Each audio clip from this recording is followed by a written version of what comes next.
If you're struggling to paint realistic snow on your mountains, or perhaps you want to make paint break with a palette knife, just like Bob Ross, I'm going to show you with extreme close-ups and explain it with extreme detail how to paint it perfectly every single time.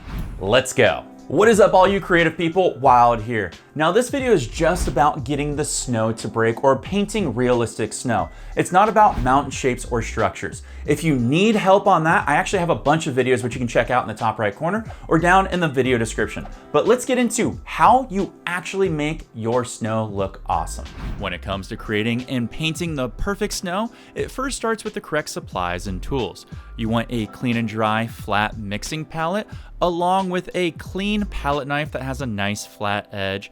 And I highly recommend that every painter out there gets Winsor Newton Titanium White. This is the firmest and driest white paint I have ever been able to find that is perfect for making paint breaks. Take your white paint and your palette knife and pull it down and through the paint to create a beautiful and even thin strip of paint, or what I like to call sometimes a tail.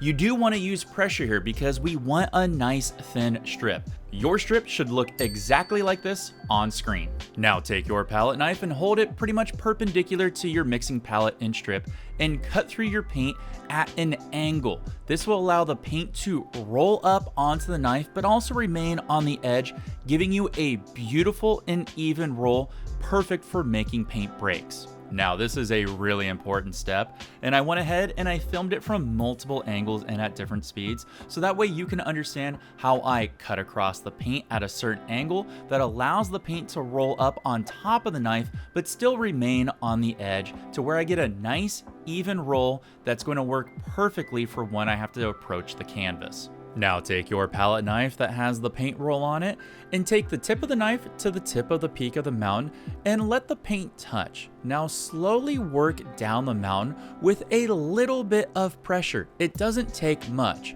Your hand and the palette knife will basically just glide down the mountain. All you need to do is just guide it. The weight of the knife with the paint roll on it will do all of the work. Now, when you come down the mountain, you want to make sure you start at about a 45-degree angle, and as you work down the mountain, you will want to flatten out the knife, exposing more of the roll. If you do everything correctly and you've watched a few of my videos, you should have the perfect results, and your mountain should look something like this. All right, let's keep that momentum going and show you how to do it on another mountain with a new angle. Make a nice cut, get an even roll, and touch the tip of your blade to the peak of the mountain and let the paint touch so you know it will stick. Then slowly start to pull your hand down as you guide it through and let the paint naturally roll off the knife and onto the canvas to create those beautiful paint breaks. Allow the weight of the knife to do mostly all the work. Right now, you should have one awesome snow-capped mountain. If you're still having trouble getting paint from your palette knife to stick to your canvas, or perhaps you're just not getting the type of paint breaks that you want, I recommend adding a little bit of jiggle motion to your knife and paint stroke as you come down your mountain. This will do two things. One, it'll make sure that the paint from your palette knife sticks to your canvas, and two, it'll give you different structures of paint break that form on top of your mountain, giving you that snow look you're looking for.